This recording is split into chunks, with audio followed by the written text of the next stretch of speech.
Afzal movies HD मोरो आई अदा अली असगर भट्टी सुल्तान जदोई हो मुझी इज्जत दिसी मूते कदा सड़ंदो वती थो हो मुझी इज्जत दिसी मूते कदा सड़ंदो वती थो मुसा नथो पुजी सगी वडा बस तू करी तो मुसा नथो पुजी सगी वडा बस तू करी तो मुझी इज्जत दिसी मूते कदा सड़ंदो वती थो मुसा नथो पुजी सगी वडा बस तू करी तो मुसा नथो पुजी सगी वडा बस तू करी मुझी इज्जत दिसी मूते कदा सड़ंदो वती तो मुसा नथो पुजी सगी वडा बस तू करी तो मुसा नथो पुजी सगी वडा बस तू करी तो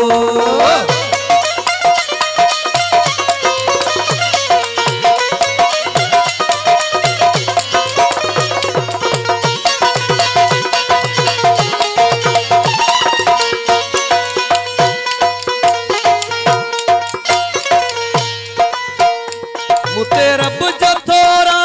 किरोड़े आहन भला दोस्त मुझा हित खोड़ आहन मुझा हित खोड़ ओ मुते रब जा थोरा किरोड़ आहन भला दोस्त मुझा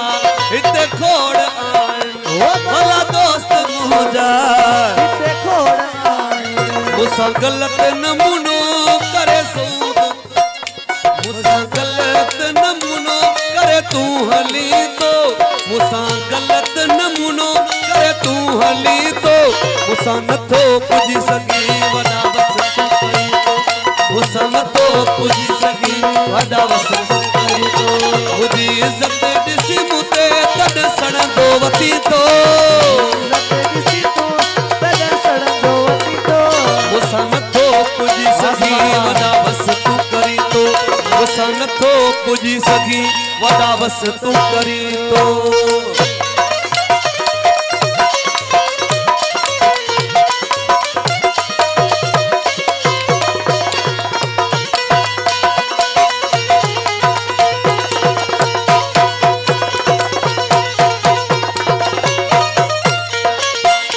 मुते राज़ी मुझो अल्लाह है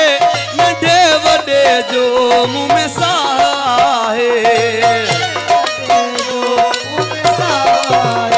मुते राज़ी मुझो अल्लाह है नंढे वॾे जो मुँह में साह नंढे वॾे जो मुँह में साह अखियूं कावड़ जहिड़ियूं करे तू ॾिसी तो अखियूं कावड़ जहिड़ियूं करे तू ॾिसी तो मुसा नथो पुजी सगी वडा बस तू करी तो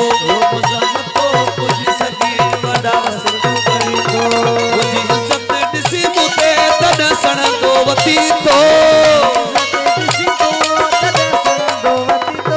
मुसा नथो पुजी सगी वडा बस तू करी तो मुसा नथो पुजी सगी वडा बस तू करी तो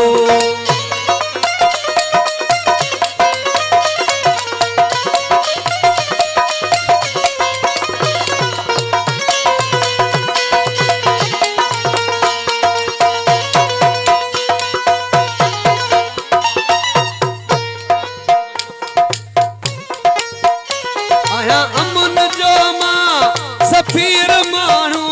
दीवणो साहिब आ फकीर मानू